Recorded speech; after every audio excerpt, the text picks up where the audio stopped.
Okay, sorry, I'm really sorry. This is the problem of the being connected. My wish is to come to Africa as much as possible to speak with you in person, after COVID, anyhow, let me go then quicker. This is the fourth edition. I will shrink to the summary because we want to hear you, not me.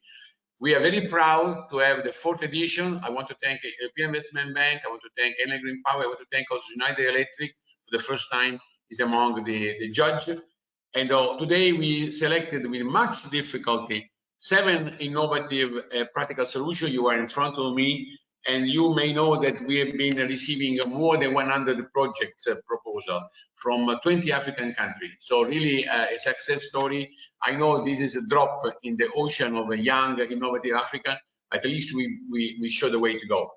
Now, youth, you are the asset of Africa. Every time I claim that Africa should go to the clean transition, to embrace a just, equitable transition, is not only for industrialization, it's not only for investment, not only for climate change, it's because you guys, you youth of Africa, need to be in line with the rest of the world. The rest of the world is going digital, the rest of the world is going in renewables, the rest of the world is going in electrical vehicles, the rest of the world is going somewhere, and I want to be sure that you are a chance to stay in your continent and become innovative and become also profitable, because it's important for you. So we know that the future of Africa is, especially the young people will lead business line in Africa. So today we want to show once again our commitment for you guys. I will make sure that in addition to the only three, unfortunately, will only win. We will publish the story of all of you in our website. I will ask that your story is still underlined, and of course you will be invited to come to all our meetings, particularly the one in Africa, and be part of a bigger family for youth. We are having also a youth task force, very important, now being selected and being supportive of not only of our communication plan, but also for our strategy. We ask you guys, youth guys, tell us what you wish. Of course, in turn, you go to your government and make sure that they understand that this is an opportunity. We cannot only have targets, 2063, and then we don't have things happening. Tools. And the tool today we give you is a little bit of support to make sure that your ideas become mainstream in business. So today I really, again, I read all your story, and I hear my colleague who were the judge very enthusiastically. They will only regret only 7 out of 100, and unfortunately only 3 today from you. But thank you so much to all of you. So now to cut short, because I was taking time, I give the floor to Ms. Olabadamira Abiola Awe. She's the International Partnership Associate of Student Energy, and of course is a valuable member of the task force. So the floor is yours, and let's start the competition. Good luck. Thank you so much, Roberto, and thank you for that inspiring opening remark and for all the great work that Race for Africa is doing. As a youth myself, it's really great to see this sort of spaces and initiatives where young people who are amplifying, who are supporting work in energy and the energy transition are being sort of validated and given the kind of exposure that they need, also as protagonists in climate action. So thank you, Race for Africa, for the opportunity and for such an amazing initiative. Today is going to be quite exciting. Last year, we had 6 young innovators showcase their projects for the Young Talent Award. But this year, we're having 7 young innovators, and I have gone through their profiles, amazing work that they are doing in Africa. So right now, we're just going to be taking some of their project proposals. I would call on them, and then they would have 10 minutes to go through their projects, talk about their ideas, what they are doing. And so right now, but before then, I would like to thank the European Investment Bank for their partnership with Race for Africa on this, and also Enel Green Power as well, in collaboration with Schneider Electric for this 4th edition of the Young Talent of the Year Award. And also, huge congratulations to the 7 finalists: Stanley, Tunde, Apiwe, Leandre, Diana, Chizoba, Raphael. You guys are absolutely amazing. You're innovative. You are superstars. And we love to see the work that you're doing in the space. So right now, not to take too much of time, I would like to invite the first finalist, who is in person of Tunde Adeyemi from Nigeria, to give his presentation. But just a few details or information about Tunde. Tunde is from Nigeria. He's age 32, and he is the CEO and co-founder of D. Olivet Enterprise. His project is about focuses on building a domestic biorefinery system for off-grid and rural communities in Africa, and it's being implemented in Benin City in Nigeria. So without further ado, I'd like to welcome Tunde. The floor is yours.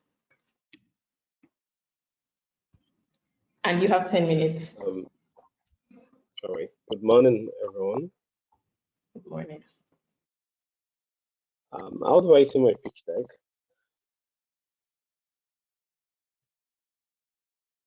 Hello? Okay. Okay.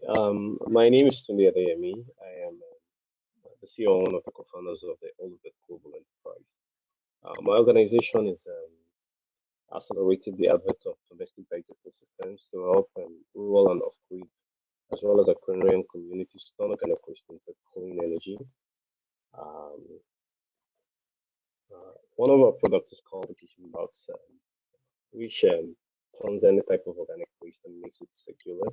Our solution connects with existing gas cooker as well as combustion engine to produce a CO2 neutral heated electricity, and while massively mopping out and eliminating the need for wood fuel, diesel, and other clean energy, and even chemical fertilizer. In 2022, the Olivet Innovation won over 10 global awards. It helped power over 10,000 off-grid communities. It processed over 200,000 metric tons of organic waste. Tunde, can you please speak a little louder? Just a little louder so we can hear you. Thank you. Okay, so our solution connects with existing gas cooker and then combustion engine to produce CO2 neutral heating electricity for off-grid communities while massively mopping up the need for wood fuel, diesel, and other clean energy, and even chemical fertilizer. In 2022, the Olivet Innovations won over 10 global awards, and it helped power over 10,000 off-grid homes and farms. It processed over 200,000 metric tons of organic waste into clean energy and reusable water, and then while mitigating over 12,000 tons of CO2 emission equivalent. We plan to double that impact in 2023. Can I go to the next slide?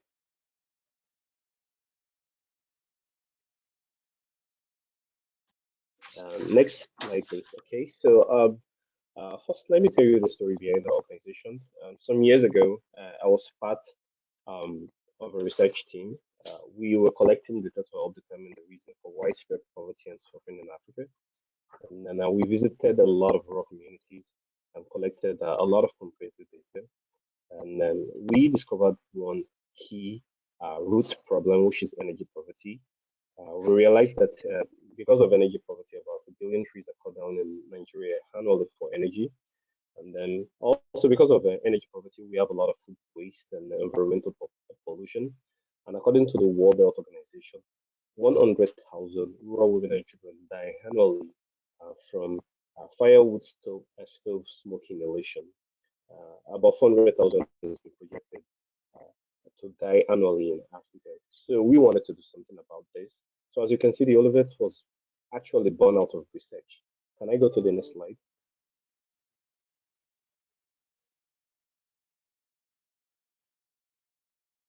Can we switch to the next slide, please? Thank you.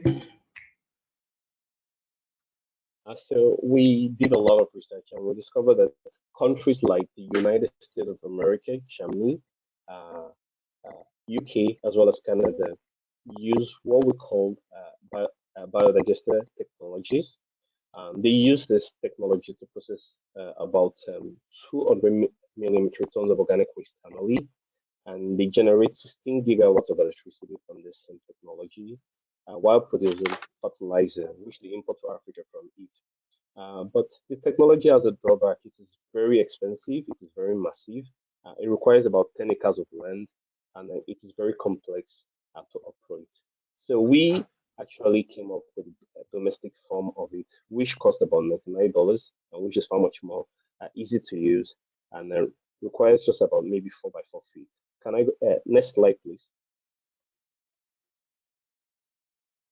So this is our product. We have two types of products. We have the kitchen box, which is made for rural women. This can be stationed inside the kitchen or outside the windows of the kitchen. And basically, all it does is it turns animal farm as well as food waste into biogas, and they can use this for daily clean cooking. And we also have the biotank, which is being used by farms to turn large quantity of organic waste into biogas as well as clean reusable water and organic fertilizer. Next slide, please.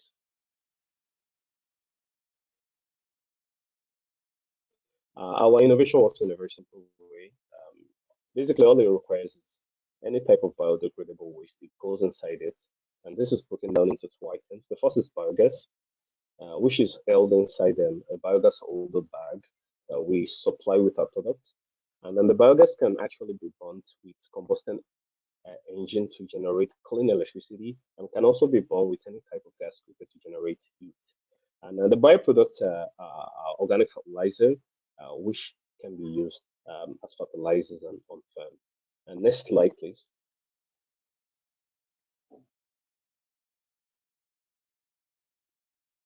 We've been able to enhance our innovation. Presently, we've made it IoT enabled, so it can be a lot more easier to use, and it can actually have an interface feedback for the users. Also, this is helping us to actually track our climate and environmental impact as well as mitigation.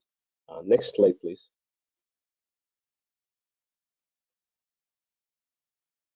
Our product has a lot of features. It requires only organic waste.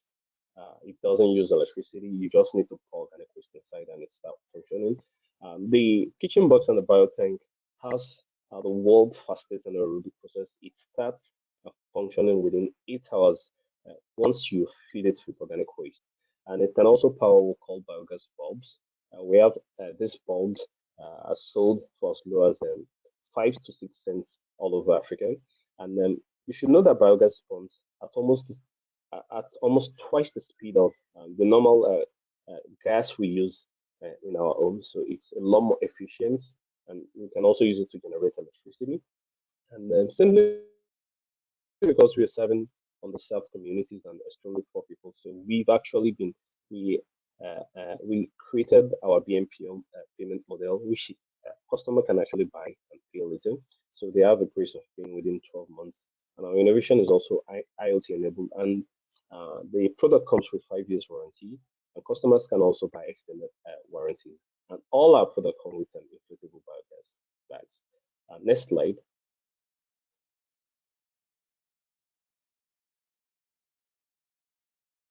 It's a very large market in Nigeria. We have about 120 million people who don't have access to clean energy. They don't have access to cooking gas. They don't have access to electricity. So we are targeting these people. Um, Next slide, please. Our business model is very simple. We manufacture our products in Nigeria. We build all the components in-house, and we do direct sales, and we do maintenance as well as hardware support. We implement B2B and as well as B2C. Next slide, please.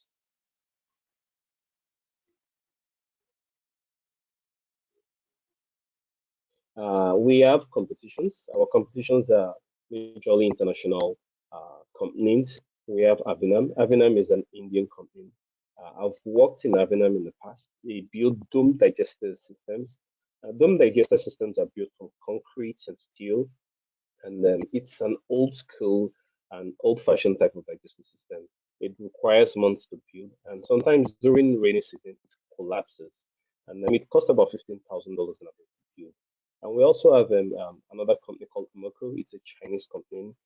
They build industrial-sized digestive systems, and then their most affordable products cost over $100,000 and above. And we have other competitions. The Olivet has looked at all these competitions. We understand them, but we have a better understanding of the market. Our products have different varieties. We have products that can be used in kitchens, that can be used by farmers. Our product has easy adaptability. It can work with any type of gas cooker and can work with any modified combustion engine. Even if the combustion engine formerly runs on diesel or petrol, it can work perfectly with them, and it is very easy to use. Presently, we have about 10,000 raw women who use our product every day. Also, it is prefabricated. You can assemble the kitchen box within 5 to 10 minutes, and it has all the benefits. Also, our customers only get to pay 10% down payment, and they can own any of our products. Next slide. Tunde, With attractions. Tunde, you have about a minute left. Just Okay. So we've had the traction. We generated about $5,000 in 2018 when we started. As of 2022, we generated $90,405. Next slide.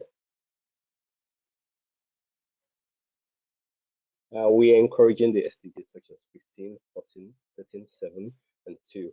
And we also have some impacts. We've been verified by the German government old sticking corporation that said in 2022 we helped prevent more than 100,000 trees being cut, and we've helped mitigate about 10,000 tons of CO2 emission and other benefits. Next slide. Also, we've been in the news and we've won awards. The Olivet is the 2021 first prize winner of the Entrepreneur World Cup in Nigeria. We've won prizes from the Dutch government, the French government, and the recent prize is a $100,000 cash prize we won, which is the UN Women Global Empowerment Prize for the private sector. Next slide. And then we are trying to raise some funds. We want to scale production. We want to come up with new products, and we want to reach more communities. Next slide, please. And then this is our team, myself, and then the co-founders, Damilola. We have Eunice, and we all have a combined experience of over 50 years in finance, in agriculture, in clean energy, as well as digital. So we bring this together to make the Oliver what it is. And the final slide.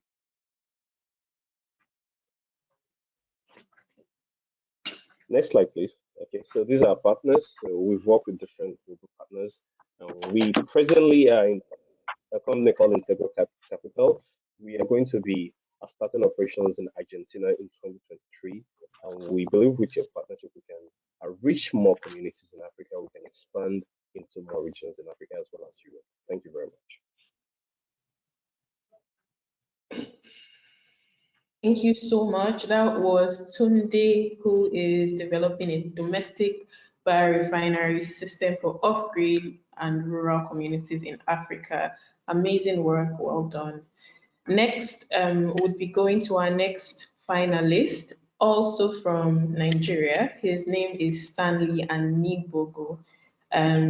Stanley is from Nigeria, as I mentioned, and he is working on sustainable solutions for eliminating energy poverty in Africa.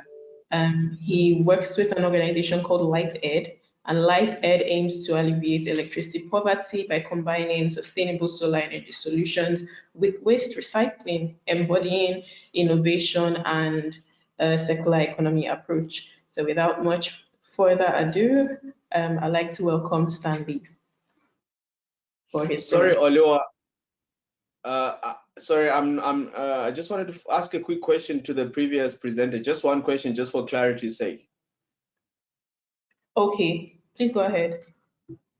Where are you guys in sourcing your raw materials for that? I missed that part. From your suppliers perspective.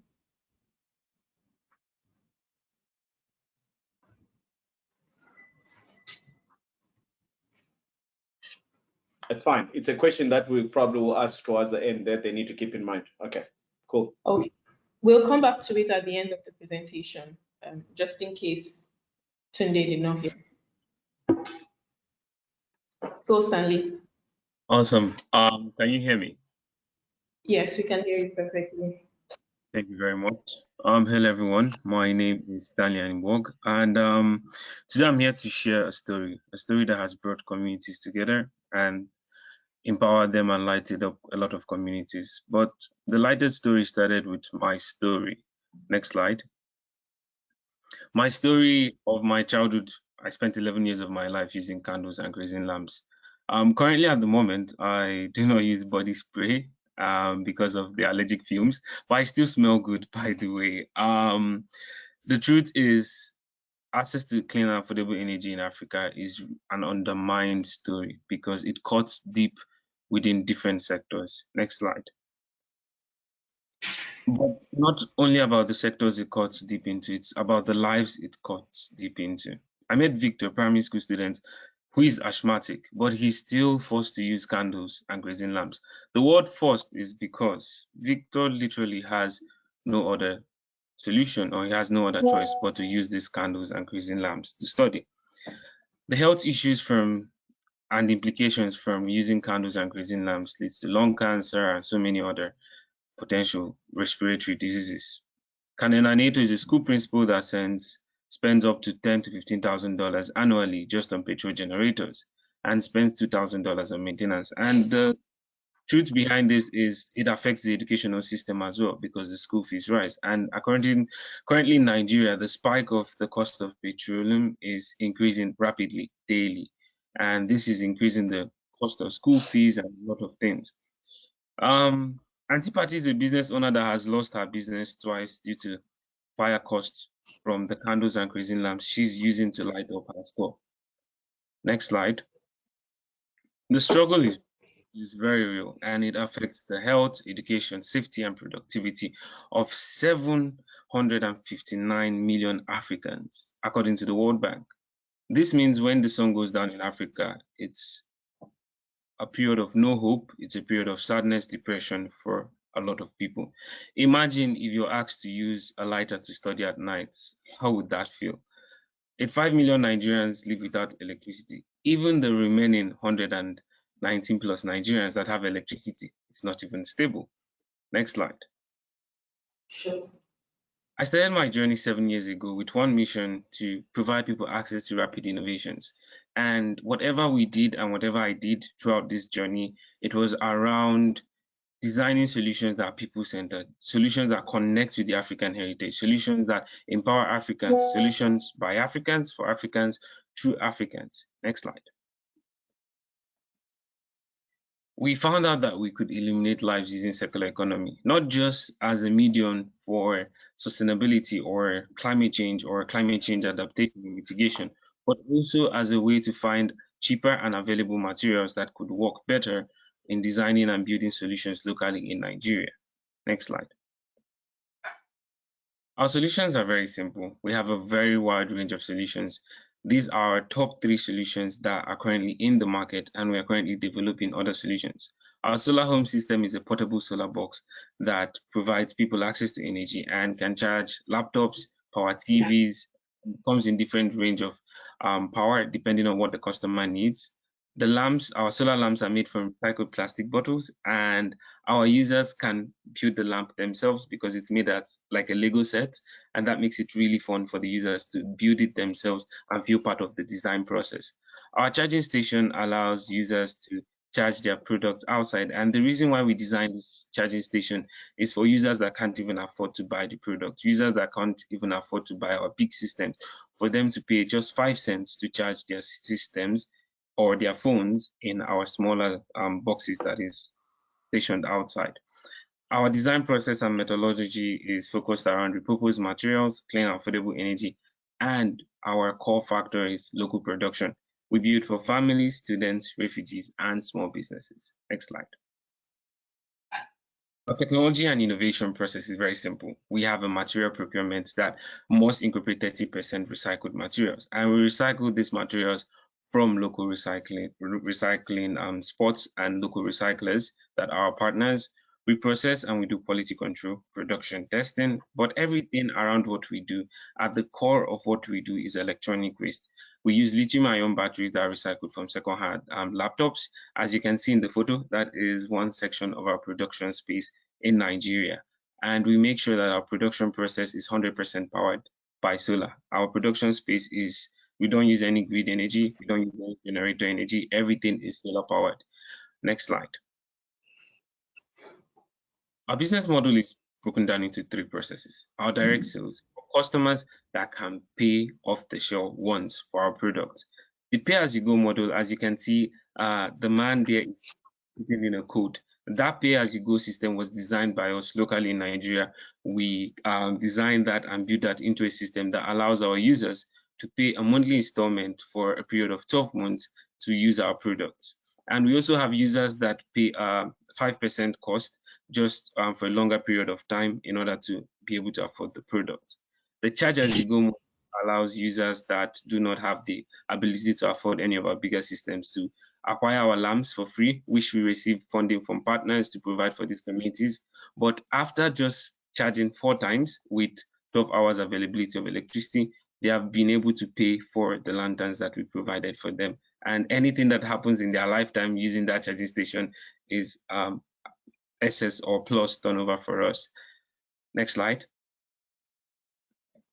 Our progress in the past 8 months, we have made 150 installations and we have produced and distributed 3,000 lamps, ranking our lamp production into 6,000 lamps produced locally in Nigeria. We have built 3 charging stations across 3 different communities. Next slide.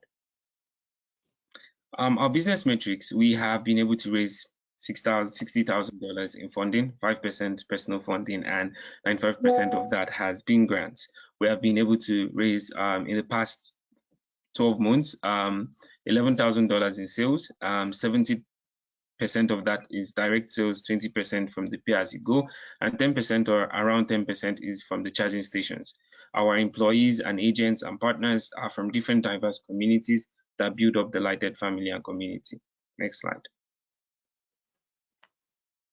Our impact we have been able to provide 6,000 plus people access to energy. We have 2 impact projects where we work with communities.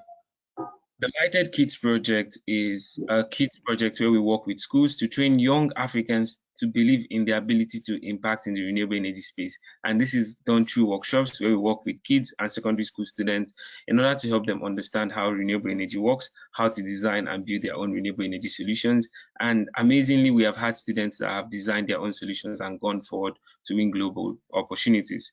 We have the Light for Peace project where we have partners with the like of United Nations Habitat and also Amazon that has provided us funding to provide almost 5,000 plus refugees across 2 different IDP camps in Nigeria access to clean and affordable energy. Next slide. Our ask is we're seeking a $9,500 intentional funding to expand our operations to reach 5 communities in the next 3 months. We're using this funding to acquire extra 3D printing machines and new cutting machines to help speeding up our production and simplify our production process.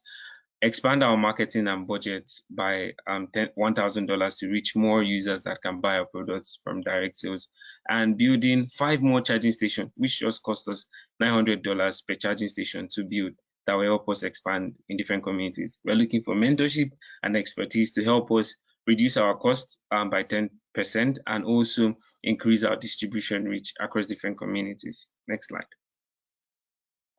Our partners and support since the very first day we've started.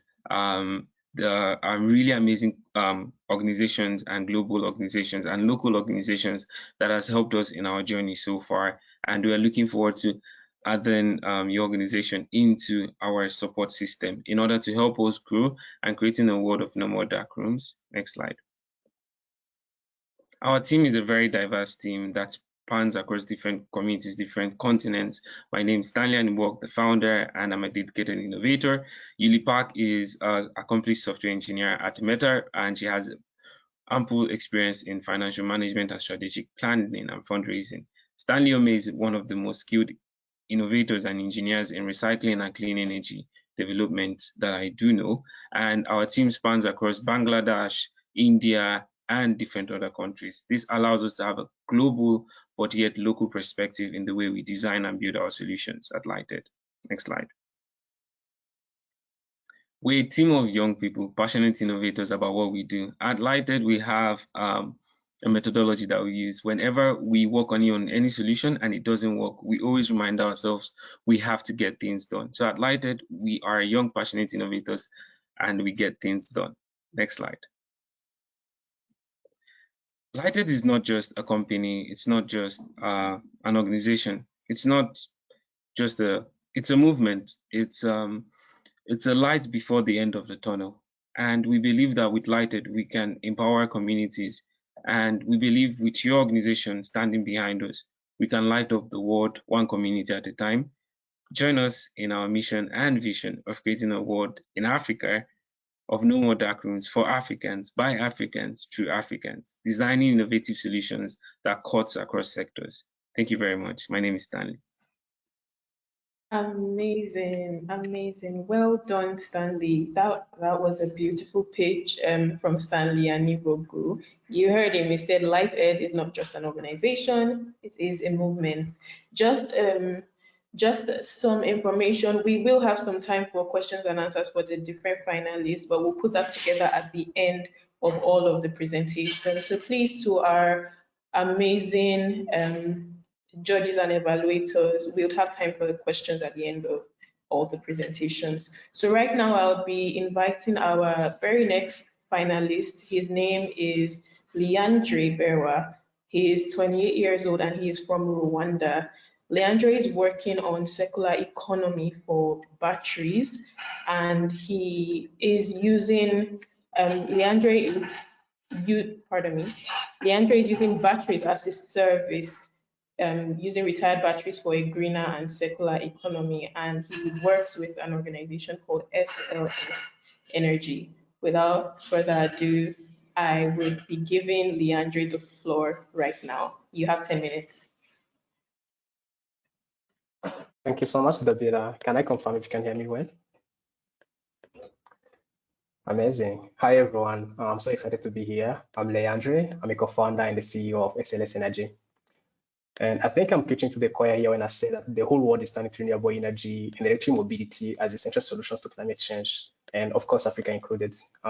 We are convened here by Race for Africa with the support of Enel Green Power and other partners that are at the forefront of this transition around the globe. And all of this is amazing. And something to note here is that most of these technologies have something in common. They all rely on batteries due to the intermittent nature of many renewable energy technologies. And that's amazing, but there's one problem. These batteries have a limited lifetime. They can last for 5 to 10 years, depending on usage and application. And now the question becomes, what should we do with all these batteries at retirement? Next slide, please. We can dump them in landfills because they'll be a hazard to people and the planet you're trying to save in the first place. And we can actually make something useful out of them, especially that these batteries retain about 70% of the initial storage capacity at retirement. We have retired more than 100 tons in Rwanda alone. And for context, if you can repurpose all these batteries, they can power about 100 health centers for a week on a single charge. And on the other hand, next slide, we still observe frequent and long power outages on our national grids. And the cost of energy storage is so high that productive use of energy is impractical for many solar low energy connections. So this leaves people resorting to diesel generators that are polluting and expensive to acquire, but they have to use them because they need power supply in terms of power outages and also energy storage for mini grids or off-grid connections. Next slide. And SLS is coming in to solve these two problems. We are building low-cost energy storage systems using batteries retired from electric vehicles or salvaged from electronic waste. And we are leveraging the remaining value of these batteries. We are building a real-time remote monitoring platform together with an advanced battery management system that help keep these batteries safe in safe operating conditions and allow optimal usage. On the next slide, we talk about our processes. So we accomplished this through many steps, including battery module dismantling, battery self-testing, we go through second life battery pack optimization, and then we build the battery management system and communication module. And in the end, we put together, assemble a battery pack, second life battery pack, and test it before deployment. And throughout this process, there are two key components that I would like to emphasize on the next slide. Because the biggest challenge of building second life battery packs comes from the lack of uniformity in the parameters of tested battery cells. So battery cells that together coming from different applications and aged in a non-uniform way. So ideally, when you're putting together a battery pack, you need to have like cells that are uniform, but this is not possible in our case. And how we go around this challenge is we build a software tool that run on medical optimization models, which means like we define objectives for the application we are designing the battery pack for, and we define constraints for mismatches we are allowing, like how much internal resistance are you allowing for the cells to be connected in parallel or remaining storage capacity for cells to be connected in series. We feed all the battery test data in the tool, and we get an optimal optimization or an optimal combination of cells as the output. The next slide, we then build a custom battery state estimation and protection software, which takes into account all these mismatches that we've been able to allow in the second life battery pack.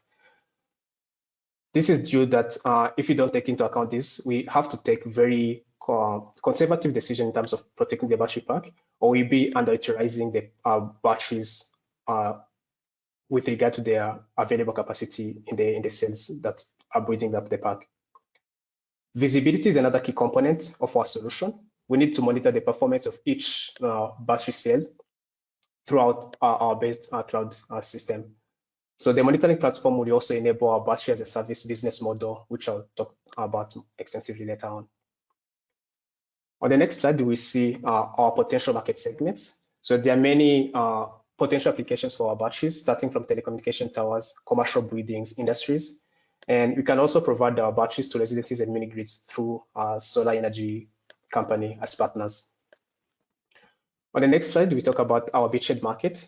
We started off by focusing on the telecom market, since this market relies heavily on diesel generators, and it shows substantial growth. So this got us excited on the scale of climate impact we can have by replacing all these diesel generators that are running with telecom towers, especially that many towers are actually located among the most populated like areas of the continent.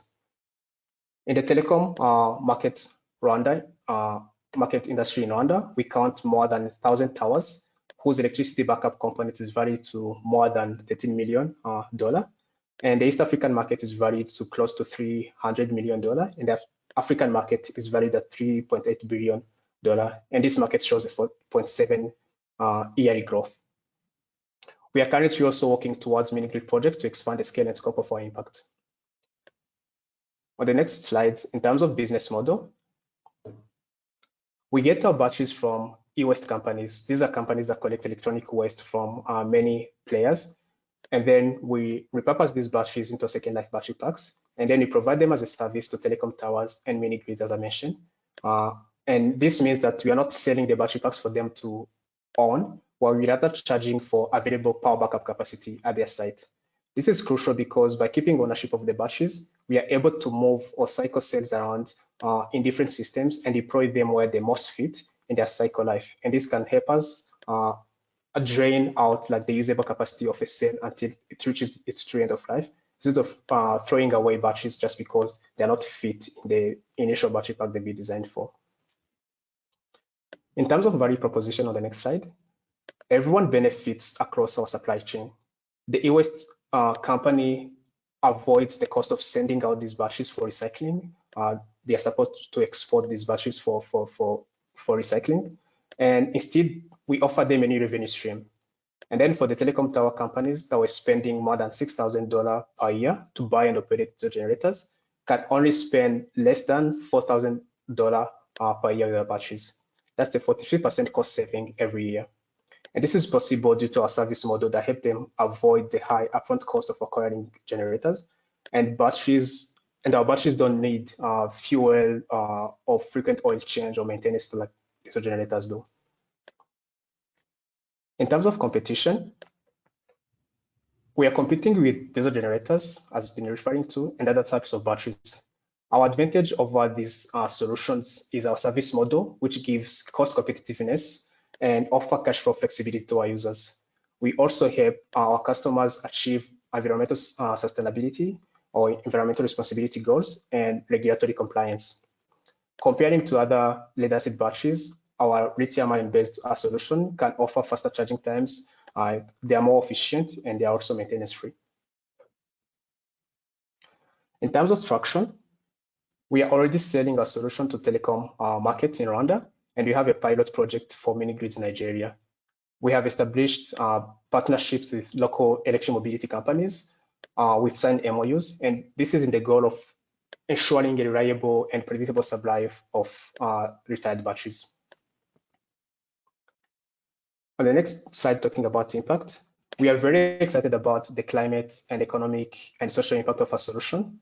And most of this is rooted into the fact that we are able to avoid the usually high capital costs of other energy storage solutions, and we can dramatically reduce the operating cost for our users. We are creating equal opportunities for everyone, and we are still learning how to quantify social impact for our mini grids in rural Africa communities, where clean and affordable energy access will largely benefit women. We create more than 200 direct and indirect jobs in 3 years, and we are cutting greenhouse gas emissions by 65% every year. We are also able to offset greenhouse gas emissions that go into mineral mining and battery production by reusing batteries until their end of life. On the team, I'm not doing this alone. We are a passionate team of engineers and managers. We have experience in battery research. The next slide, please. Yeah, we have experience in battery research, energy, software, and manufacturing industries, both in global and local markets. Also, myself and my two co-founders have master's degrees in electrical and computer engineering from Carnegie Mellon University, and we are aiming to become the ultimate energy storage provider in the region and beyond. By doing this, we are providing the missing link for sustainable adoption of renewable energy and electric mobility. On the next slide. Leandre, you have 1 minute to go.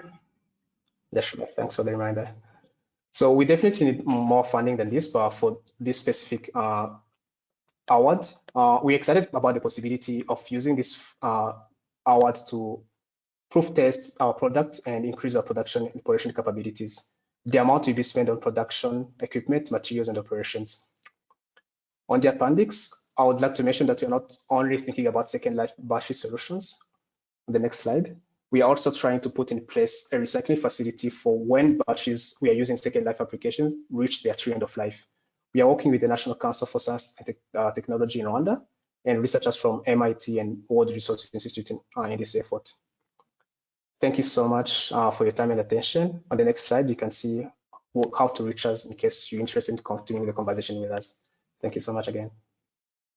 Fantastic, absolutely amazing. That was Leandre, who's working on circular economies for batteries in Rwanda. We do have such a wonderful, diverse portfolio of innovators here. We've heard from Stanley, who is working on sustainable solutions. We've heard from Tunde, biorefinery. We just heard from Leandre, who is working on batteries. So now we're going to be having a bit of a switch in gender. We'll be hearing from a lady, a young woman. Her name is Diana Mbogo. She is based in Tanzania, and she is the founder and managing director of Millennium Engineers Enterprises, which is a 100% female-focused African company developing innovative solutions for untapped energy poverty markets with a user-centered approach. And she's working on renewable energies for communities, particularly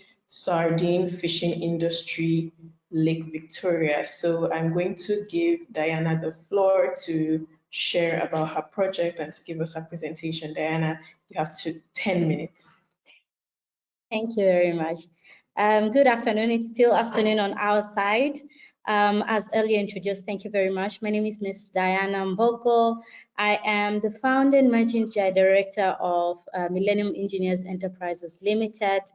And we are currently, I'm going to present to you This project that is currently being implemented across Lake Victoria, that has been designed and implemented by merely the community. Thank you. Next slide, please. So Millennium Engineers in Social is a Tanzanian social enterprise dealing with renewable energy. We look into untapped energy poverty markets in different industries, and we work alongside the beneficiaries, customer or industry makers into developing customized, tailor-made solutions that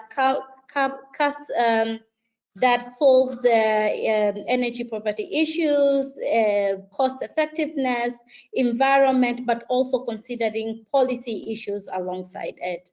We are currently 100% female founded and female led at the moment. Thank you.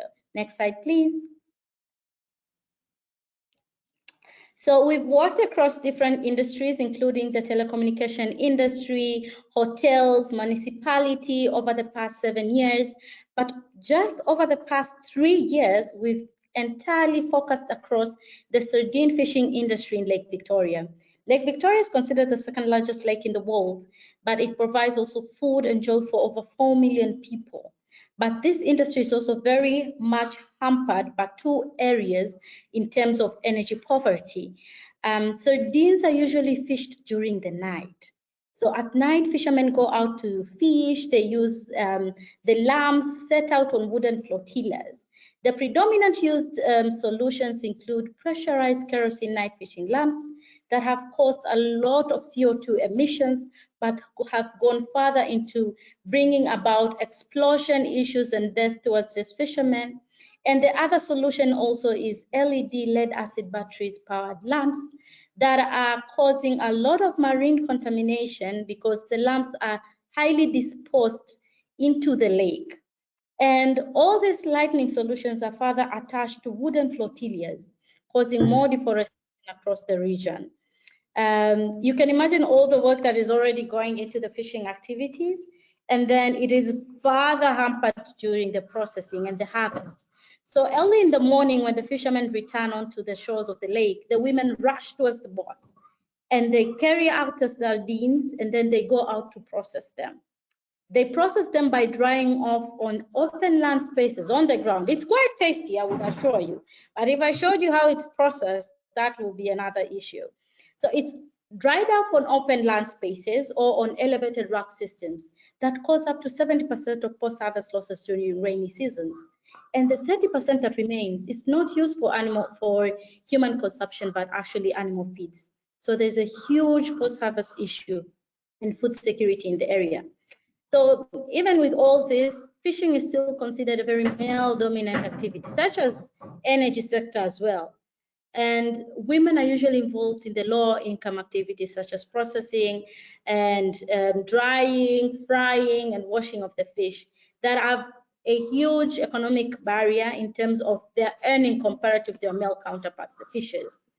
Lack of entrepreneurial skills and capital also causes further hampering marginalized groups being involved across this sector. Next slide, please.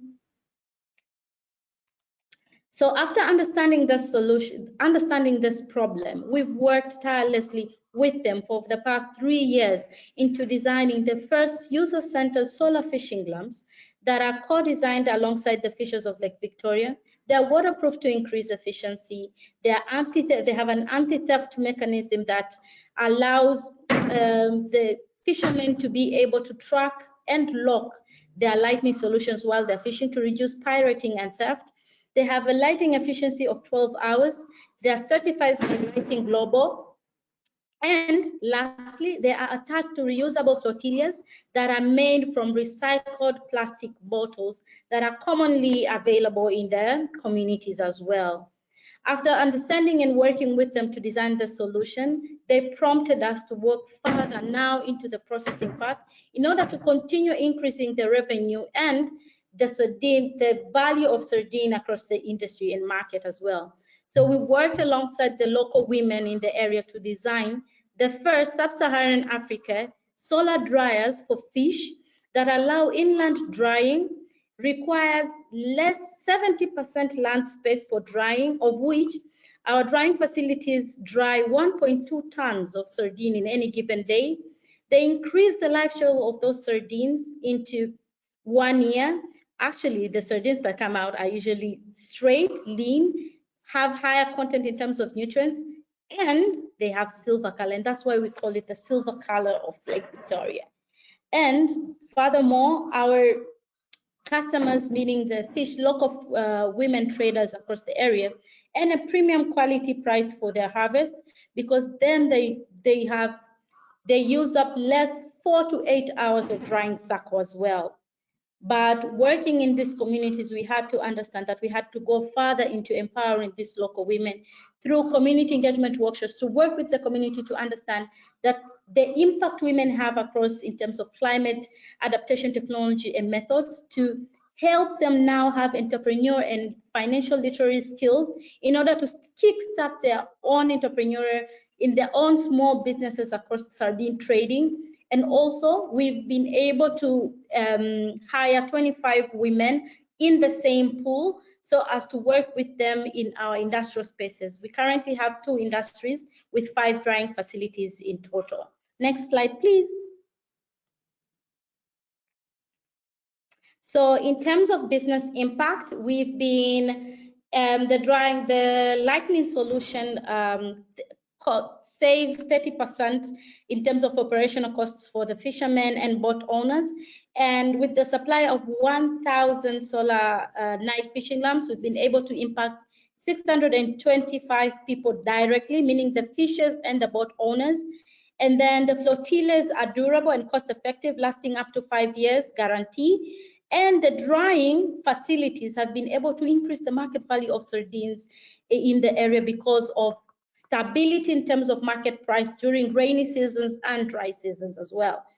And environmentally, we'll be able to offset around 7.8 thousand tons of CO2 by the end of 2023, reduce deforestation by the number of reusable flotillas that are being used, and also reduction in the land space required for drying. And then preserve also marine contamination. We went further into working with the government over the past 1 year and 6 months into now a new policy that has been passed out to phase out the use of LED lead acid powered batteries into fishing so as to reduce the marine contamination by the disposed lake batteries. And then in terms of social impact, we've been able to create 30 jobs, women and youth, over this project directly. And then we've also been able to reduce respiratory diseases to 500 fishermen that are using the lamps. We've been able to support 125 sardine local traders that are currently using the facilities, the 2 industries with 5 drying facilities. And then we've been also able to work with the local and youth, 80 of them through the 2 site areas that we're working with in terms of community engagement, entrepreneurship trainings, and financial literacy, as well as operation activities that they can now adapt in order to enhance the activities. Next slide, please.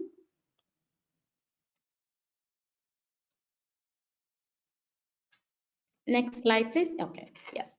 So our total addressable market is that of Lake Victoria, and Lake Victoria alone accounts for over 58% of fish production in Tanzania. You can imagine with the whole coastline, Lake Victoria is accounting for 58%, and that is a $400 million market.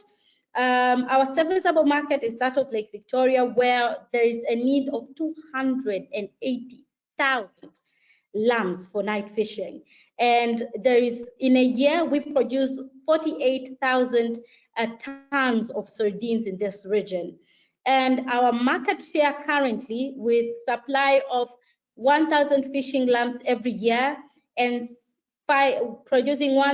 being able to dry over 1,000 tons of sardines a year, we only have a market share of 2.7 for the sardine drying. And fishing lamps, it's only 0.35.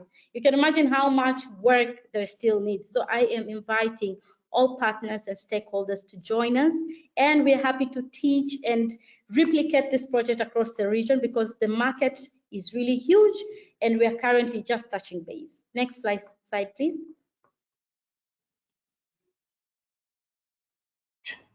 Yeah, so our business model for the solar drying facilities is a pay-on service, but due to the very huge demand that is currently in the market, we've been able to adapt weekly to monthly subscription, even semi-annual subscriptions, because the demand is still very high and our current share is very small in the 2 regions alone. For the solar lamps, we have a cash basis, cash purchase model, where there is 4% discount, but also there is a lease-to-own model using pay-ups to allow to increase purchaser or end-user purchase power as well. And for the flotillas, there's on rental and wholesale as well, because currently they are very reasonable in terms of price, and the materials all are in-house, so it goes out very fast in terms of sales as well. Next slide, please. Diana, you have 1 minute to go. All right. So our traction over the years, we started off in 2020. We were able to do the launch against with the support of UNEP, United Nations Environmental Program, and do the bit of fundraising. In 2021, we moved past the piloting phase into the demonstration phase, where we were able to raise around 500,000 from 2 entities, EEP Africa and Dune Foundation. And then we went further in 2022 to be able to raise additional financing from the government of Tanzania through the Ministry of Energy. And through these funds, we've been able to build 2 industrial, commercial, large-scale industries with 5 drying facilities and supply 1,000 solar lamps up until now. And that is a continuous model. And next slide, please. Yes. So with the grant award financing, we'll be able, for the first time, to be able to showcase the impact we've had working with these communities, understanding the problem, the scale of the problem, how much can be done, and the climate adaptation technology and mitigation measures that can be applied, not just across Lake Victoria, but across different other regions that still are hampered with the same energy problems, and how renewables can go about to change and transform such communities. We've never been considering that we are the first timer in this energy space and providing these technological solutions alongside the communities.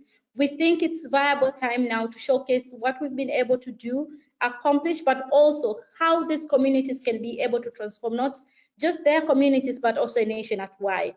Last slide, please. I give back all the credits to this amazing team that we've worked together with. We are, as said, 100% female founded and led, but also we work alongside very dedicated, passionate, esteemed team of members that work tirelessly with communities and our partners across the globe as well. Last slide, please. Last slide, yes. So asanteni sana, that's the Swahili saying for thank you, and looking forward to everything else. Asante. Thank you, Diana. Thank you so much for that amazing presentation. And the thoughts that were just going through my mind as I listened to you was really that the solutions from our communities will come from those in our communities. So it's really inspiring to see the kind of work that you're doing. Next up, we're going to hear from a really cool innovator with a very cool solution, literally cool because he's working on renewable energy for cold chain and local markets. His name is Raphael Yangate, and he's 26 years old.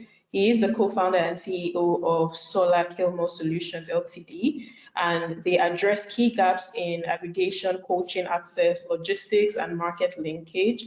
They not just offer solar-powered cold storage technology, but they also provide a complete farm-to-market service to smallholder farmers and fresh food traders, linking them to better price markets and access to information and finance to grow their businesses. So without further ado, I would like to give Raphael the floor. You have 10 minutes.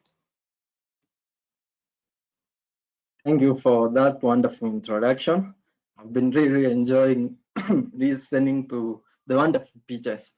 Okay, my name is Raphael Asibanyangate, the CEO and co-founder Solar Kilimo Solution. as you can see in the picture. That is one of the groups which my mother is in. I grew up in a rural community, 400 kilometers west of Nairobi, whose major income is smallholder farming and fresh food trading. My parents are fish farmers. Post-harvest loss is very high in this sector. My parents could lose 60 to 80% of their daily harvest due to spoilages. This greatly affected our family income. They really struggled to raise me and my 5 siblings. Access to quality education and healthcare was a very great challenge. Next slide. This is the problem with millions of smallholder farmers and traders in Africa. 25 million dairy, fish, livestock, and fruit farmers in Kenya lose 60% of their harvest due to spoilages annually. This is 60% of revenues lost, approximately $161 billion of revenue annually. 70% of these are women. Next slide. The urge to provide a solution for my parents led to creation of Solar Kilimo Solutions. After completion of my studies, together with my co-founder who had a similar vision, we ventured into finding an affordable solution.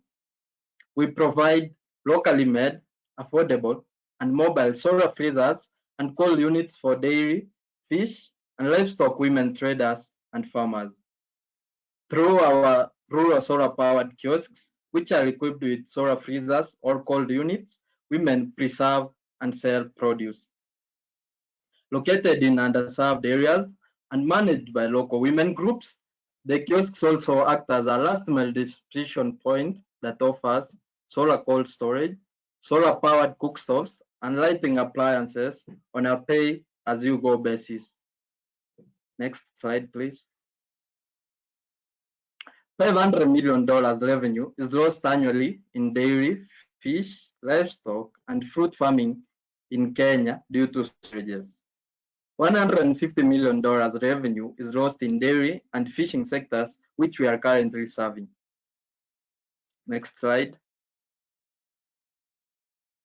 With our solar-powered cold storage kiosks, we have reduced post-harvest loss by 70%. This has resulted to 40 to 60% increase in revenues. This in turn has reduced extreme household poverty and resulted to improved livelihoods, better access to quality healthcare, and education for school-going children. It has also reduced the gender equality gap as 70% of smallholder farmers and traders are women. So far, we have 30 solar kiosks for women in fishing and dairy sectors. We have trained and grouped 500 women in Kisumu, Kiambu, and Homa Bay counties in Kenya. The use of solar energy ensures zero emissions. The solar kiosks have increased the adoption and access to clean energy in rural areas by 40%. This has reduced wood fuel dependence, reducing deforestation. Our competitive advantage is that we train the women to maintain, sell, and use their products entrepreneurially. They also access market information and credit providers to grow their businesses. Next slide. Our goals for the year 2023-2024 include fundraising. We seek to raise $500,000. The goals to be met include designing and installation of 5 solar cold rooms, producing 100 solar freezers for 100 women groups, opening up new 100 solar kiosks, and create partnerships with solar cookstoves and lighting manufacturers. We will also scale to 5 new markets to reach 2,000 women. If the judges and the selection committee is convinced by our solution, we will use the €5,000 award to produce 5 solar freezers for 5 women groups already identified and trained in Kiambu and Homa Bay counties. Next slide. I am privileged to work with a very passionate and multi-skilled team of youths. 60% of our team is female. They have a rich experience in renewable energy solutions and technology. Some of the members include Faith Okongo, who is a co-founder and CFO. We have Engineer Millicent Major, with 5 years experience in electrical and electronics engineering.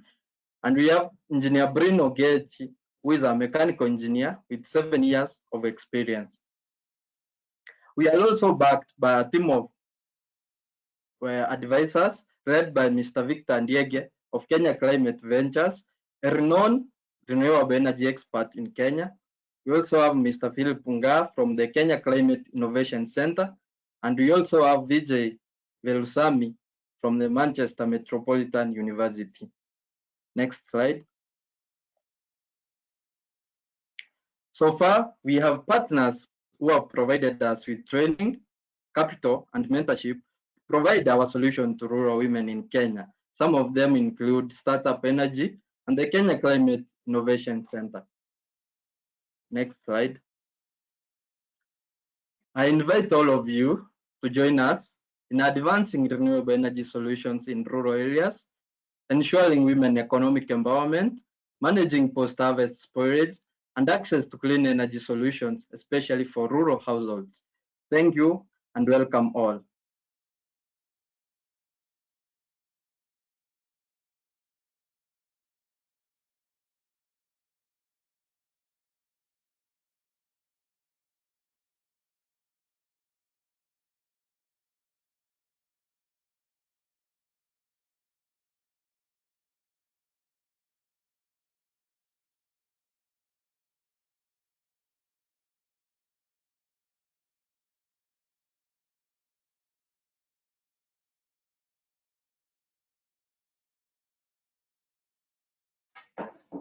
Pardon me, can you hear me now?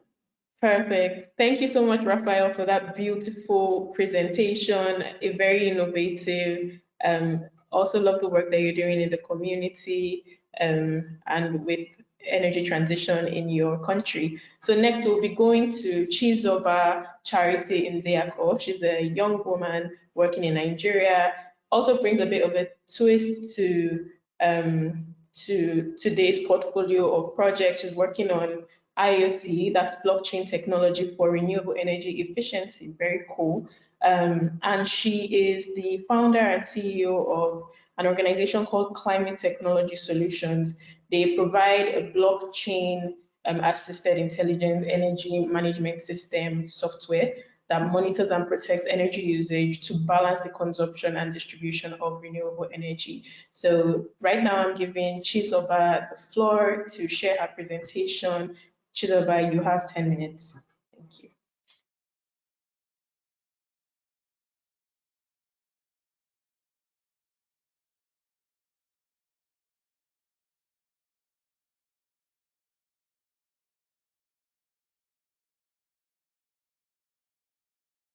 Chizoba, are you speaking? Or are you on mute?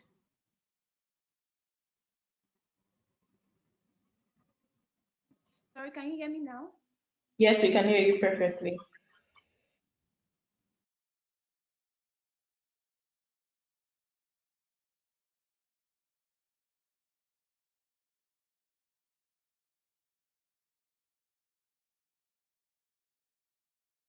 Oh, we can't hear Chizoba again.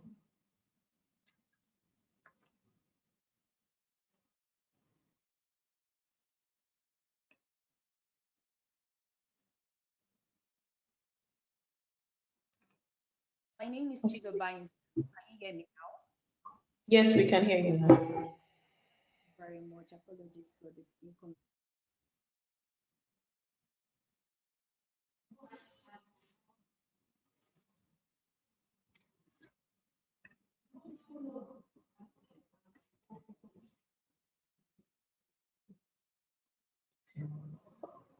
Okay, we can't hear Chizoba. So maybe we're going to move on to Apiwe and then we'll come back to Chizoba. Chizoba, is that okay with you? Let's move on quickly to Apiwe. Okay.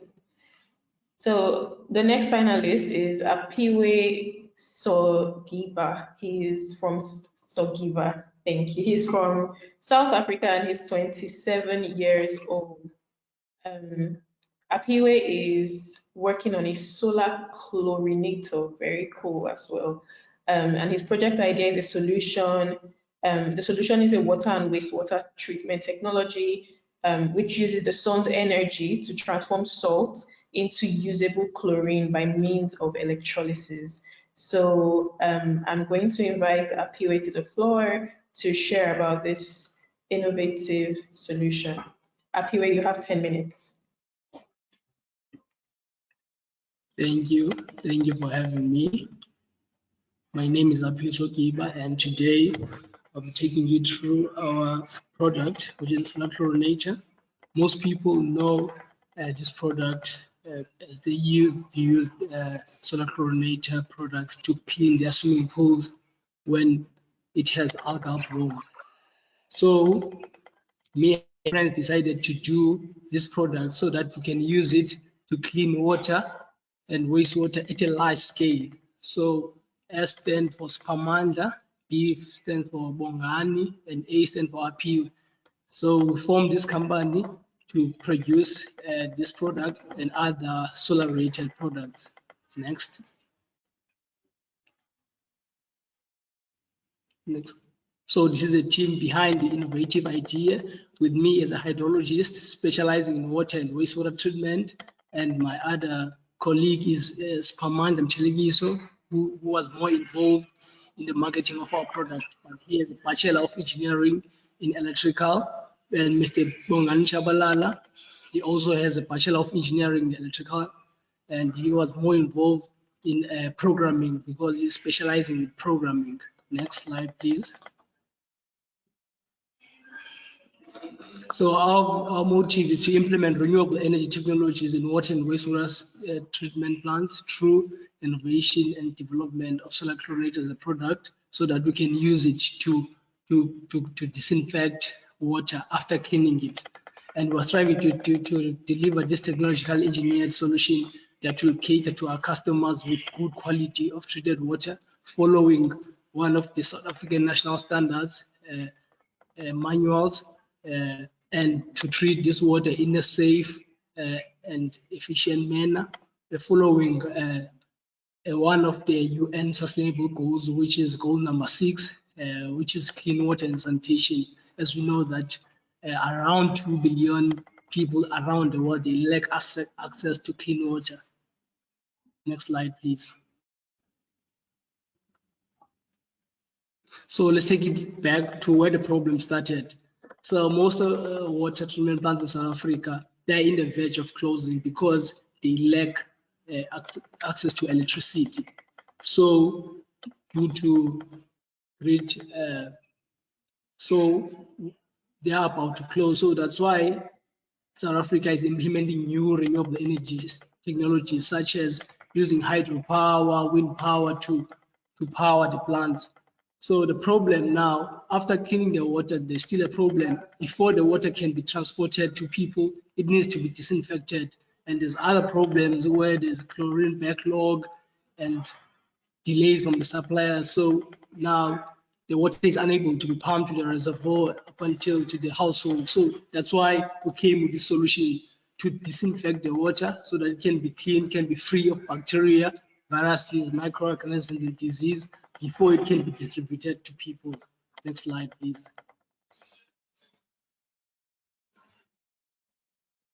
So what are we coming with in the market? We're coming to implement this product in water and wastewater treatment.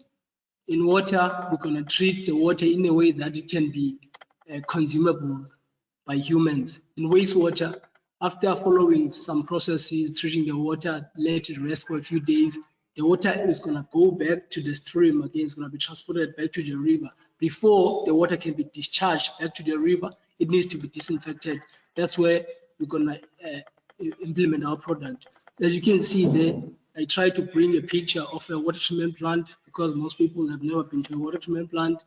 That's where we're going to place the device in a sedimentation tank where it's going to be floating, disinfecting the water. The device is going to be programmed so that it can be able to float around the sedimentation tank killing the bacteria in the water before it can be moved to the other 2 tanks, which are the reservoirs.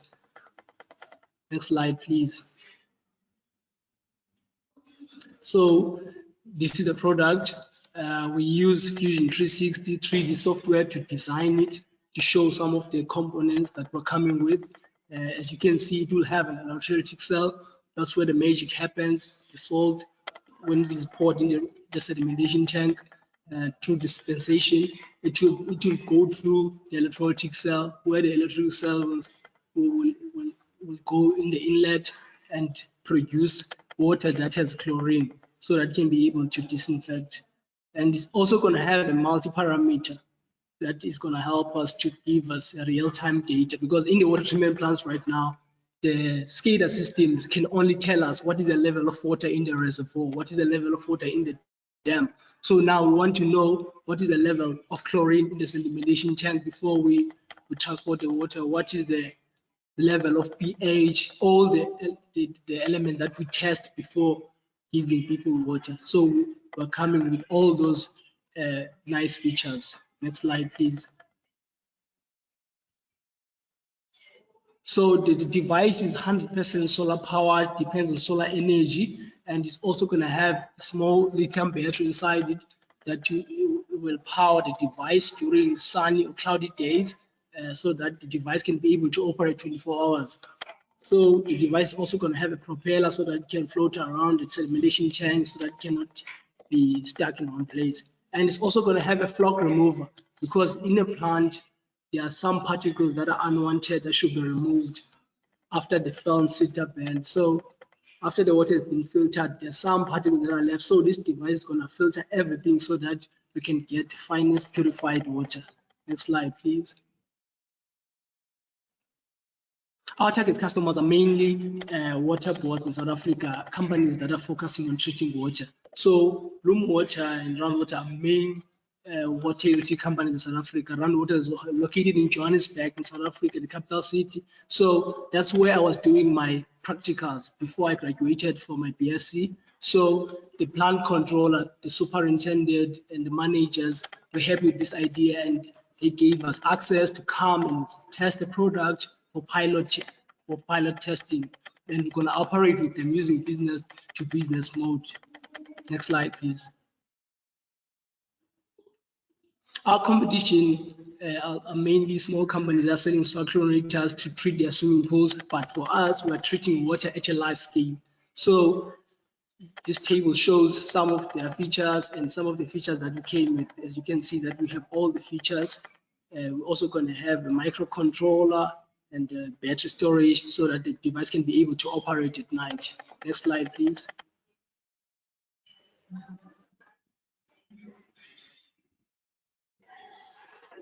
We use 10 SAM and SOM calculations, as there are 824 wastewater treatment plants in South Africa, and those were the financial projections. And there are 1,740 wastewater treatment plants across Africa, and the financial projection will be 95 million rands, and across the world it will be over 5 billion rands. Next slide, please.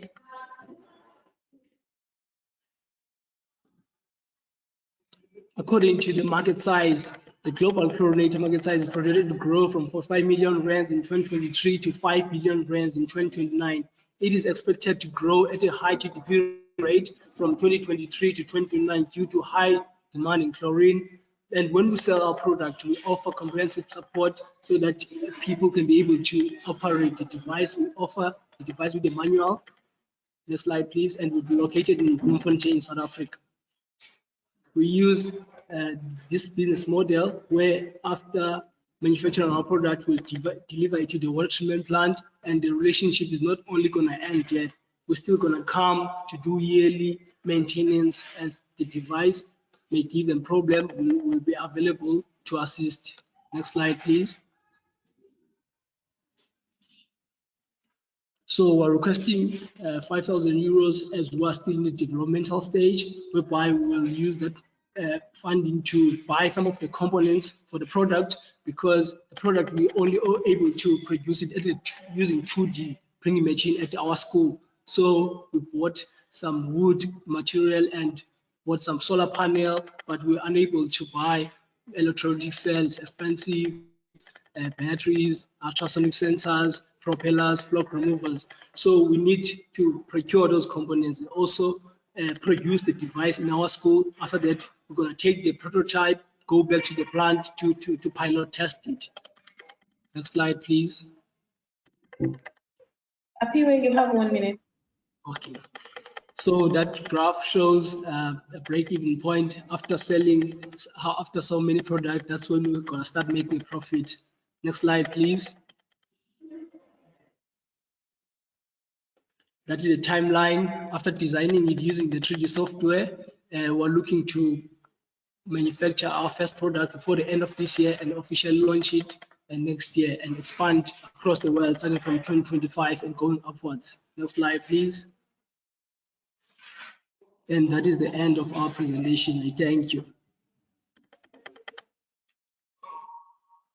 Awesome, awesome, awesome. Thank you, Apiwe. Fantastic work, fantastic presentation. Well done.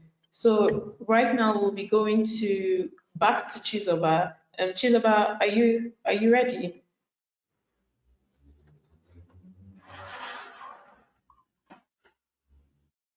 Chizoba, if you can hear, just say hi or say I'm ready, just so we can know that you can hear us. Oh, we still can't hear Chizoba.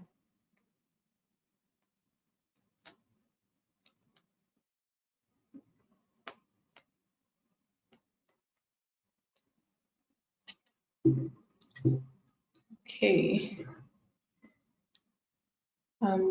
Let's just give it 30 seconds to see if Chizoba would be able to connect. She's online, but we can't hear her.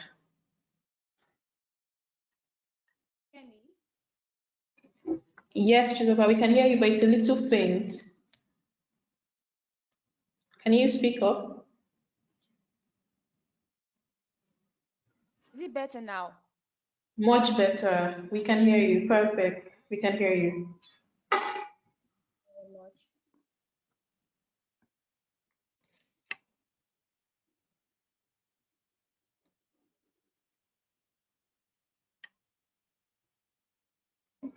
Chizoba, the floor is yours. Okay, please. Thank you. My name is Chizoba Nziako, founder of Climate Technology Solutions, a company looking to close the gaps in the renewable energy sector, utilizing legacy technologies such as IoT, blockchain, and AI. Climate Technology Solutions creates intelligent energy management system softwares that monitors and predict energy usage. With our work, we want to contribute to the UN Sustainable Development Goals. And just as Antonio Guterres said, in order to accelerate the goal and in order to get to the goal, we will need to leverage on emerging technologies. Next slide, please.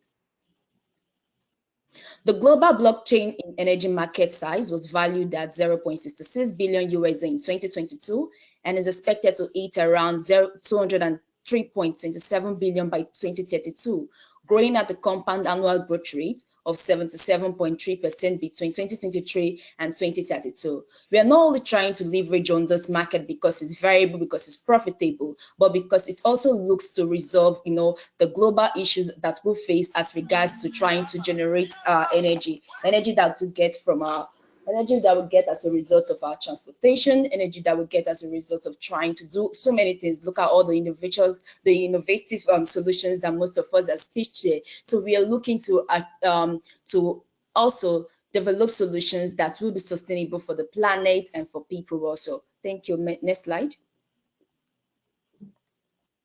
The problem today in the world, right, is that the global electricity landscape presents a paradox.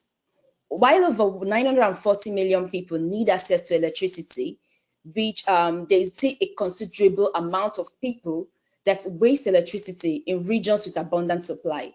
And the rise of renewable sources such as solar and wind energy offers promise, but their variability poses a challenge. So to achieve sustainability and ensure equitable electricity access, there is a pressing need to tackle electricity waste through innovative solutions. And one promising approach is to digitize energy systems that can help us curb wastage, optimize and enhance uptime, and ultimately drive progress towards a more sustainable and inclusive energy future. And what do we do at climate technology? Like, what do we offer? How do we hope to resolve this problem? With our service, we want to help microgrid project developers. We want to help installers and mini grid project developers to keep up with the cutting edge technology of digitalization, the 5G networks, the IoT technology, the ever increasing number of sensors, cloud and edge computing, advanced analytics and intelligent cybersecurity, and real-time energy waste trade. The problem is that in Africa, when you come to Africa, I work in the renewable energy sector. I have been working in the renewable energy sector for 5 years. I've been to communities, rural communities that have no grid. There are so many infrastructures. These infrastructures are abandoned after investment has been made from the AFDB, GIZ, EIB, and the rest of it. So, but then they have been abandoned even after, after creating this project. Some of them fail after 3 months, and instead of them to provide positive solutions, they end up becoming environmental hazards to the community. And the money to reinstate these grids is usually more higher than the money to even create new infrastructures. Africa keeps on complaining that investments are not coming. Investments are not coming due to poor operations and maintenance, and also due to the fact that a lot of project owners cannot even provide viable data that makes investors want to invest in this grid. And this is where we come to play a role in resolving that issue. Next slide, please. Now, we're using the blockchain technology, right? It offers a lot of solutions, a lot of immutable solutions, such as distributed AI network, and also it is time-stamped, right? We have seen situations whereby people sign contracts and they say they will implement a project, and in 5 years you can't even find the project. And then when you ask them, no, for the paperwork and all that. But if we have all of this data, if we have all of these things on a system that can be regulated, even if we can control, remotely control, and we want to create a system that allows flexibility of operations of this grids from anywhere, you can be able to see your investment from Europe, even if it is in Africa. You have like the all of the grids in a community on the platform. You have it on your device management board. You can see the functionality of each grid, and you can be able to say, this is what I want to trade in, and this is what I don't want to trade in. And you can be able to see the energy consumption analysis of each grid. So this is some of the things that this platform helps to provide. It helps to secure transactions also. It helps to secure records and all of that. And even if you want to invest in a project and you want to make it anonymous, you can even also do that. Next slide, please. Now, these are some of our software features, right? It helps to detect anomalies. That's one of the software we have built now. It helps to detect anomalies and patterns in system data. And it also helps in monitoring and alarms. Let's say you have an issue with a grid has an issue. It could be able to send like a feedback or a backend message that before eventualities, right? You could even carry out like there would be a predictive maintenance that could be carried out before eventualities. In Nigeria today, we have over 10 more grids, and I found out these things as a result of attending the training at GIZ. And when I was working in an energy and finance company, I see people come in and they're looking for money that they could use in giving out to that project. But banks today, I was in a conference 2 days ago. The bank, the head of a Sterling Bank was saying that they can't even invest in such for them to even invest in new infrastructures. It takes time because they don't even have, most of the developers come without concrete data. Now to talk of investing in projects that I already know is even more difficult, and these things will be there. These are people's investment that is even going to waste. So all of these things that we try to do, we try to provide a system that offers predictive maintenance. We try to provide a system that ensures that we could trade our energy assets instead of wasting energy, whereby some people lacks it. Over 940 million people still lacks it. And we have an assisting AI that also serves as a chatbot that could even provide you answers to all of the questions that you need as regards a particular grade. Next slide, please. This is a prototype of the dashboard. When you look at the dashboard, you can see all of the grids in a particular community. Let's say, for instance, this is Lagos, Nigeria. So in Lagos, Nigeria, we have Yaba, we have Ikeja, we have and so on. So you could see the grids. Let's say for this, we have the on this prototype, there's a web app and then there's a mobile app. So on the web app, you could see the energy consumption analysis. You could see the grids in all of the locations that they are. And you could even if you're a consumer of this product, we created this app in a way that even consumers have have real-time data and that they can have information of the grids that they currently use in their community, right? And they could actually trade and not even go to local shops all of the time when they want to buy energy. Like, you don't have to wait in the midnight when your power cuts out before you even know that you no longer have so you can actually purchase power at any given time. You could invest in any of these grids that you want to invest in.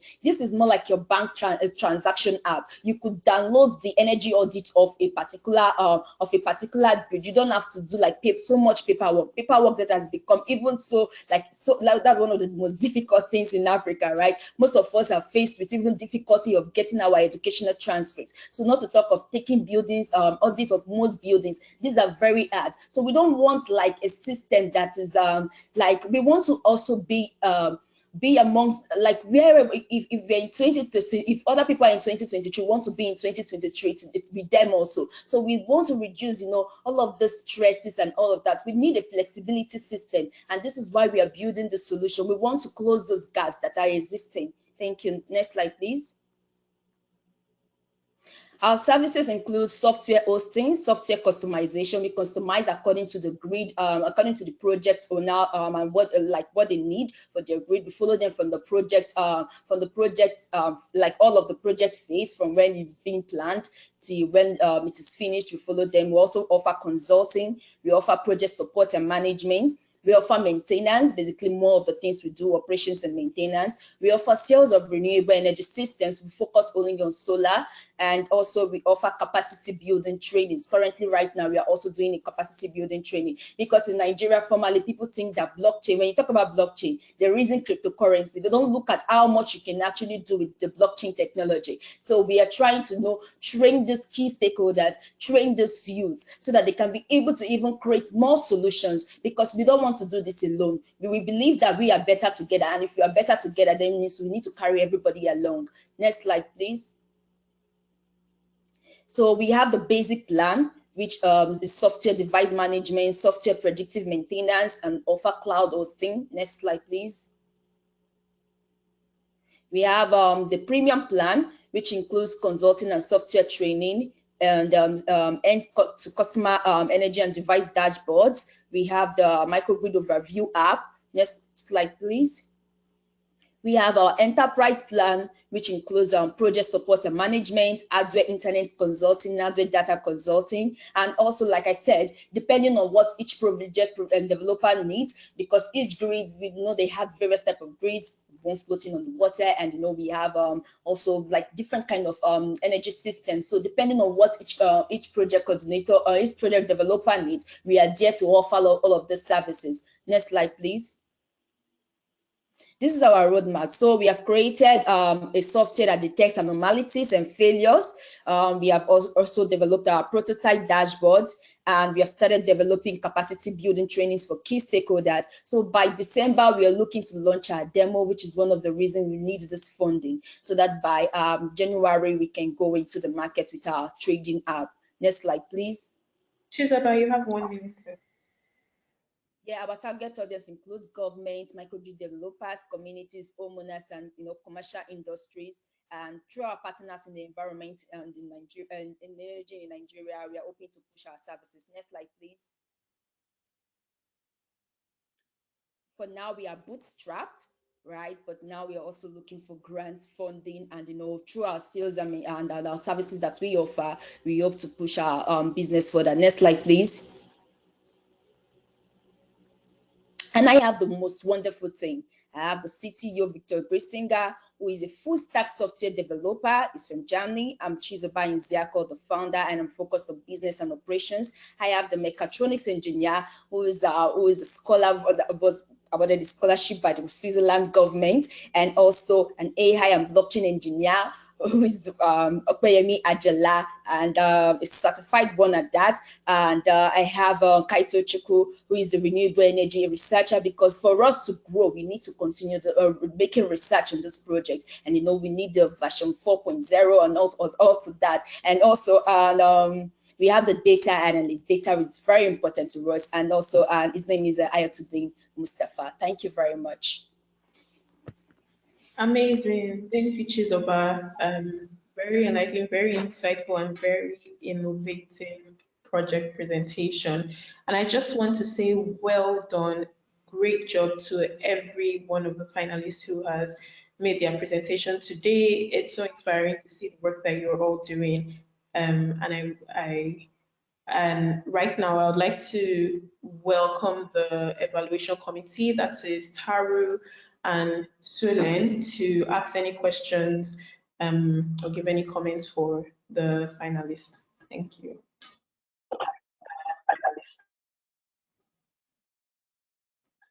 Hello, can you hear me? Olu? Yes, Taru, we can hear you. Hello, good morning. Okay, thanks. I think to... Can you hear me? Yes, we can hear you too. Maybe you can go ahead, Sulen.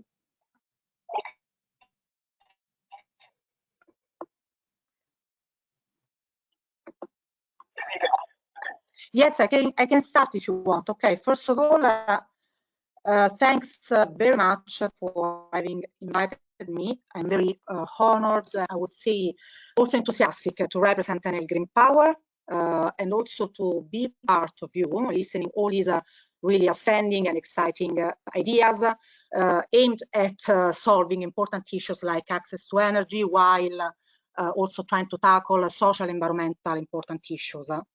So congratulations, first of all, to all the finalists. I think that your idea are absolutely outstanding.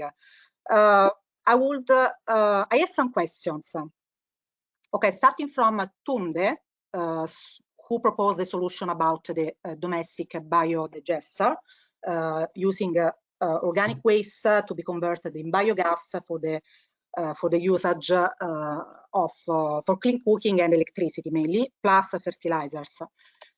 So my question is, one, very simple, why this solution is better than solar energy and a very small photovoltaic system? And another question I have is how the maintenance is, I mean, can it be easily maintained? Do you need specialized skills in order to maintain this solution? And also, what's the production capacity of this system? I didn't get this information from your presentation. I don't know if I missed this part. I mean, how much waste do you need in order to produce how many kilos of biogas and kilowatt hour of electricity? And which type of appliances you can power with this type of system?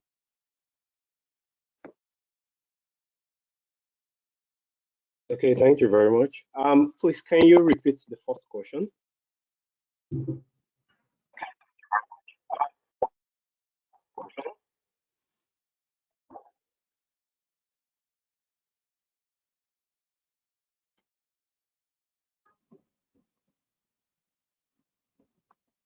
Sulen, Tunde wanted you to take the first one again. Can you hear us?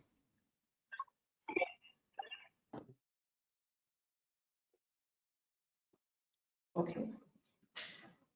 Tunde, if you can answer the second question. Okay,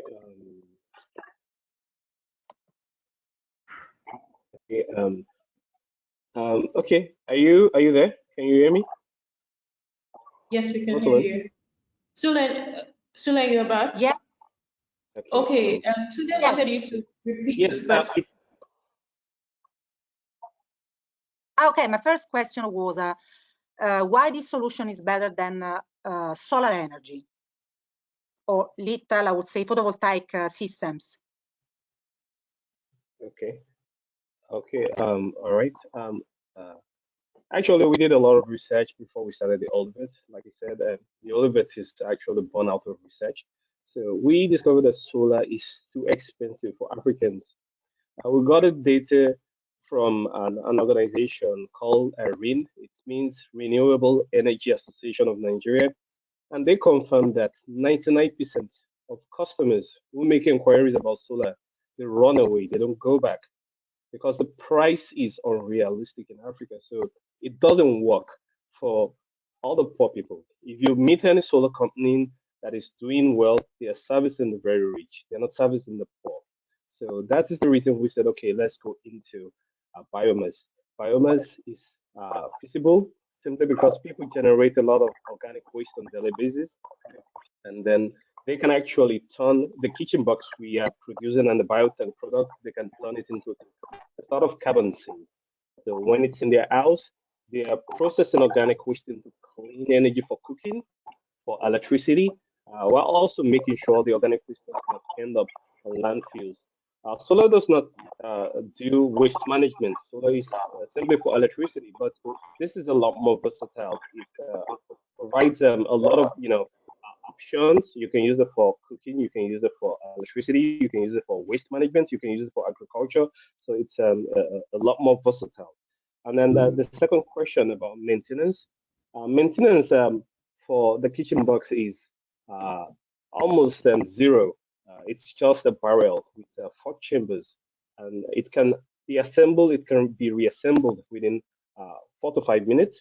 So meaning that you can disassemble it yourself, you can just wash it, and then you assemble it back, and you start using it. So the maintenance is it's very very cheap. So it is you don't need any kind of special kits for it. So the only thing you just need to do is you just need to actually ask us, I want to do this. How do I go about it? And we'll give you instructions. Even we can instruct users over the phone, so we don't have to see them physically. And then the last question is uh, the quantity of waste you actually need is we have a calculation for it. So the smallest kitchen box is actually 500 kg. So if you have as much as maybe let's say 10 kg of organic waste, you start generating biogas. For the 10 kg of organic waste, you can generate as much as uh, 0.5 kg of biogas, and that also gives you an equivalence of about maybe 3 kg of organic fertilizer. And then when it comes to using the kitchen box, when you connect it to a combustion engine, it depends on the capacity of the combustion engine. In Nigeria, we have different types. We have diesel generators, we have petrol generators that come from 0.5 kVA. That is about 500 kilowatts per hour.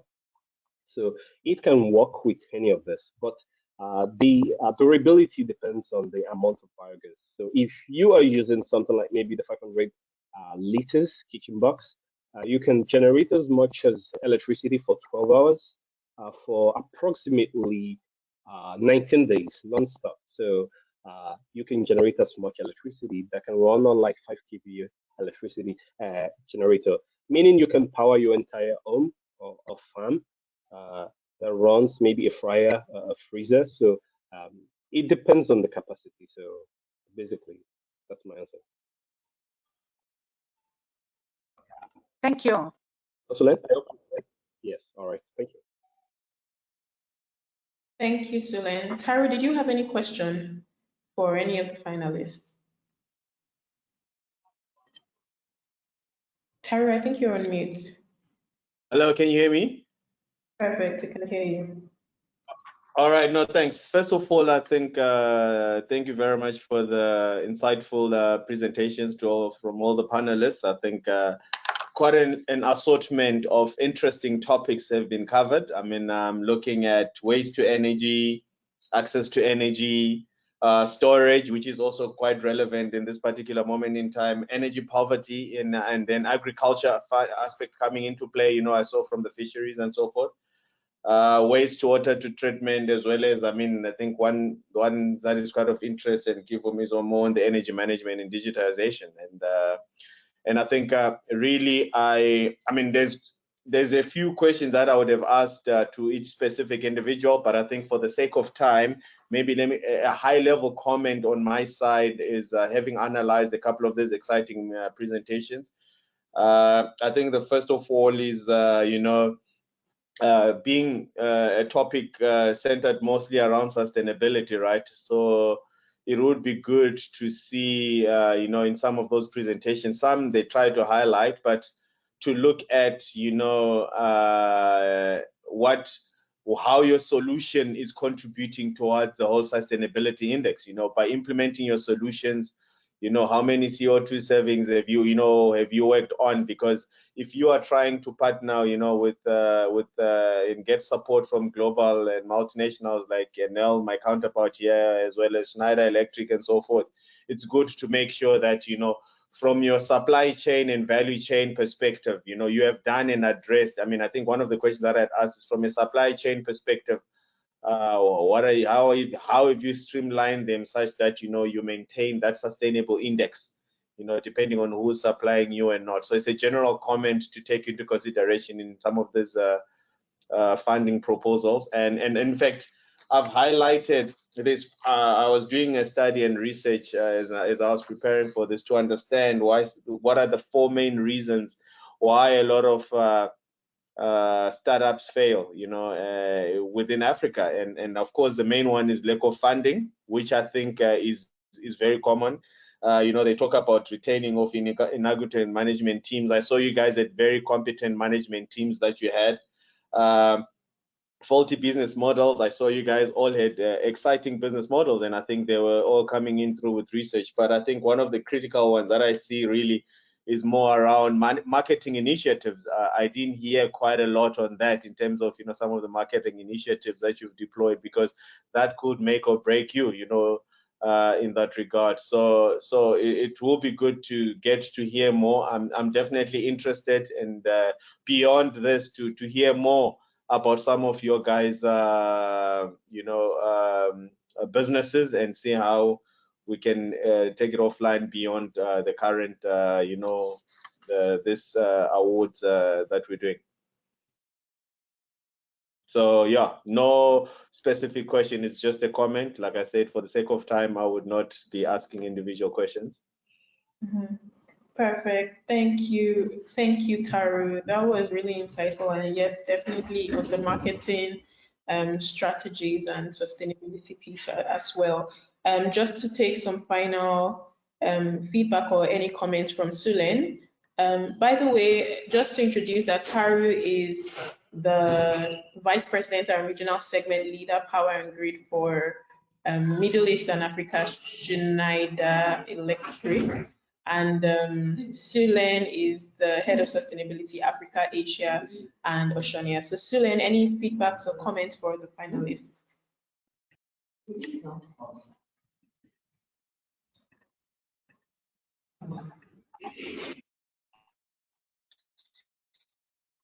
I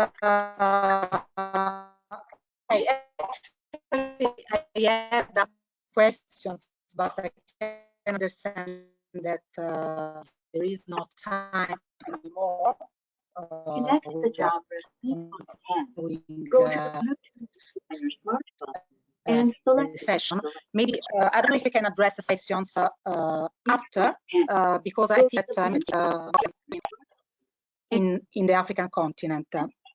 So again, congratulations to all. I think that you are really innovators and entrepreneurs, passionate, by the way. And I mean, I will provide my evaluation maybe after I can get some feedback from some finalists, because I'm very curious about some specific details, if possible. Thank you.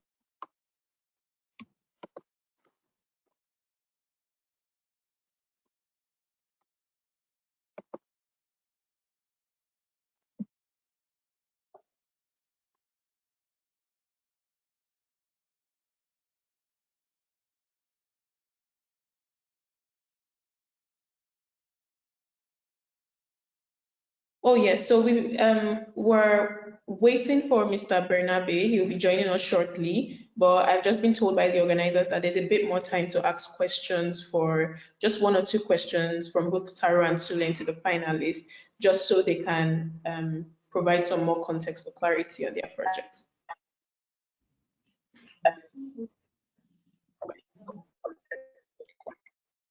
Maybe just to, Okay.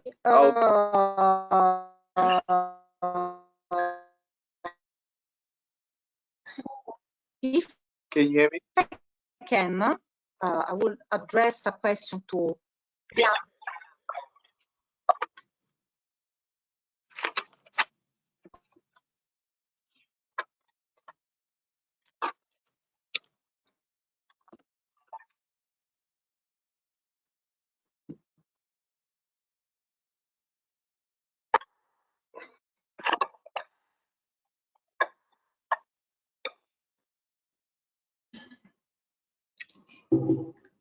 Tara, I think you can go, because I think you Okay. can go.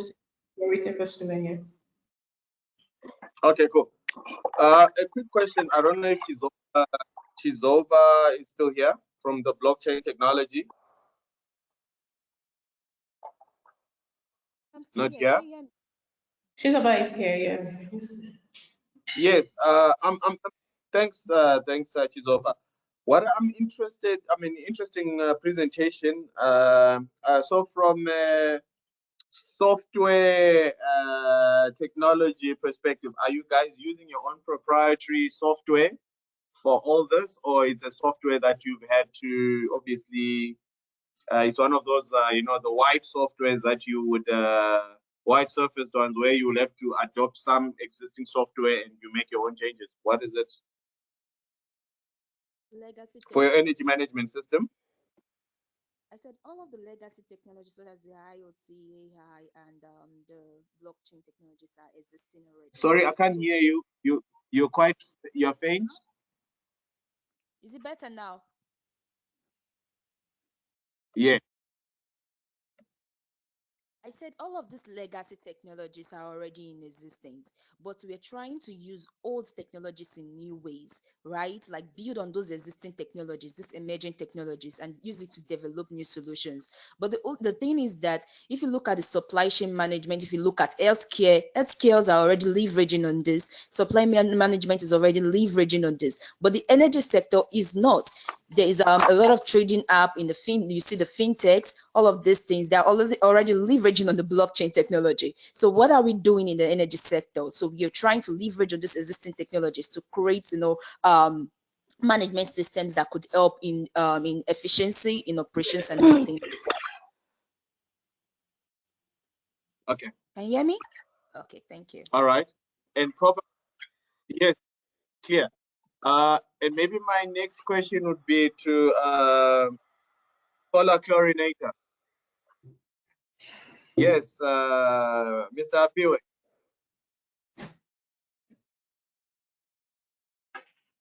Hello, is he here? Solar chlorinator. That's Apiwe. Apiwe.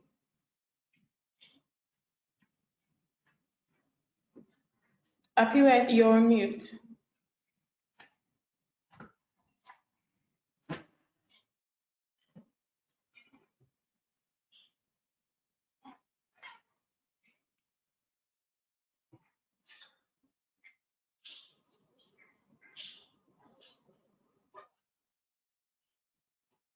Apiwe, can you hear us?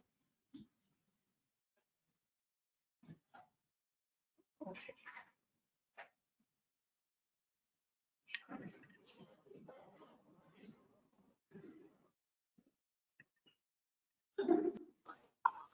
Yes, I was muted by the organizer, so I was unable to unmute myself. Sorry.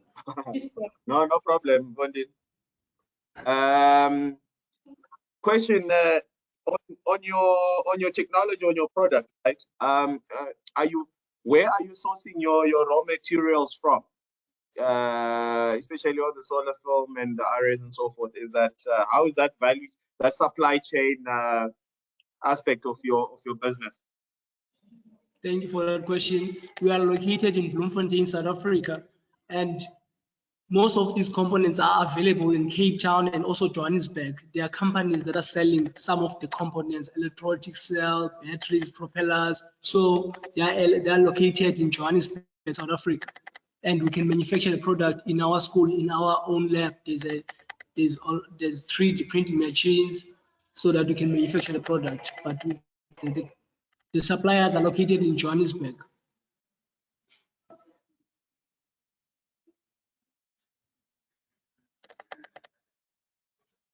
Okay.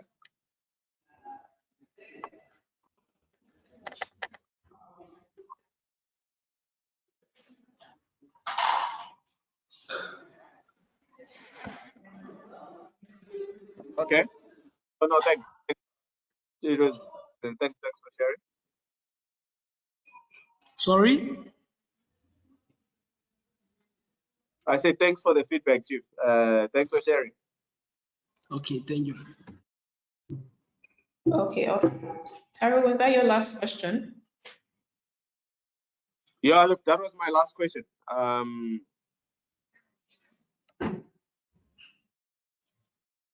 Okay, amazing. Sulen, did you have any other questions? And as we begin to wrap up. Yes, if I can, I would address my final question to Leandre. He proposed the idea about the circular economy for batteries. I mean, I like the idea that you compete with this solution with the diesel generator, and is absolutely valuable the fact that you try to extract the maximum value from the batteries that still retain, by the way, still the 70% of storage power. My question is, I mean, you mentioned before that you can use these repurposed batteries also for commercial and industrial usages. Can you make an example? And also another question is about the battery module dismantling and optimization. I mean, the question is if there is any health and safety correlated the technical interventions that you need to make to this battery for to repurpose it.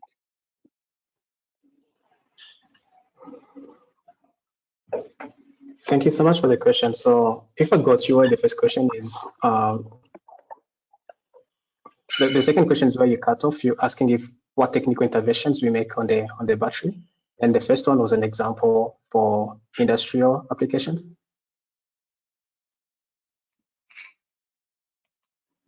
Yes, but the last question was about any health and safety risk correlated to the activity you make in order to dismantle and optimize the battery. Yeah, thank you. Those are good questions. And for the first one I mentioned, like on the slide where we had like all the potential market applications, I talked about like industries, commercial buildings, and telecom towers and mini grids. And I later mentioned that we decided to start focusing on telecom towers. And the reasons being that like depending on the system size, like a typical telecom tower needs like a power backup of 15 kilowatts. And that can be like a magnitude of 10 going to industries or commercial buildings. So we decided to start off with applications where we can do like small to medium scale power backup storage, and we haven't designed an application for the industrial power yet, but these are opportunities we're very excited of coming in the future. And then in terms of safety, as I mentioned, like one key component of our interventions, technical intervention, is testing. Like we initially test like every cell to understand like what's the actual state of health of cell after retirement. And this is crucial because safety risk will be coming from like if you put together like cells with different state of health, that means like maybe the healthier cell will be working more than the less healthy cell, or be putting like unmatched load on these different cells, and that will potentially overheat or maybe get into like undercharge or overcharge like conditions for some of the cells. So that means like if you test and understand like what's the actual set of health, and also as I mentioned, like the optimization model we use to make sure like we are matching cells with similar parameters and try to avoid mismatches in these connections. This helps that we can have like a fairly uniform or fairly matched like battery pack. And then the battery management system also helps to monitor each individual cell and help to protect on the cell level and also on the pack level. Thank you.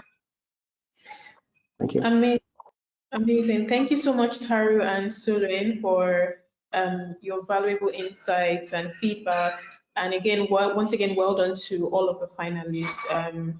I really do hope that you're able to apply some of the feedback to improve your work, and all the best. So finally, I would love to invite Salvatore Benabe, who is the president of Rest for Africa Foundation and the CEO of Enel Green Power and head of Global Power Generation, Enel, to give the closing remarks. Mr. Salvatore. Good morning. Do you hear me? Yes, I can hear you. Okay, good morning to everyone. I'm very glad to see how these initiatives, the Young Talent of the Year Award, increase its success year after year. This year we reached around 100 participants, and we selected 7 out of 100 for the final.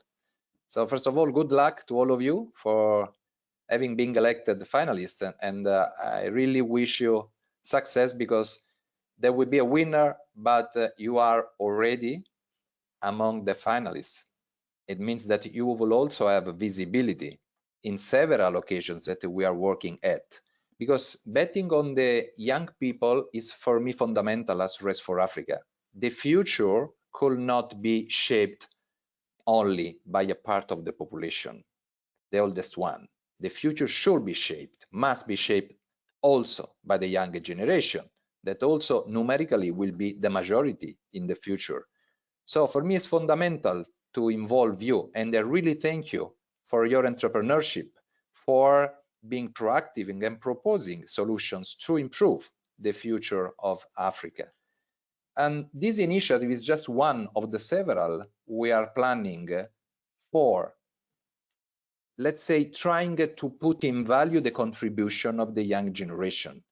We will participate to the Africa Climate Week, where our youth task force of Rest for Africa will participate next September in Nairobi. There will be a Rest for Africa youth event in October in Rome.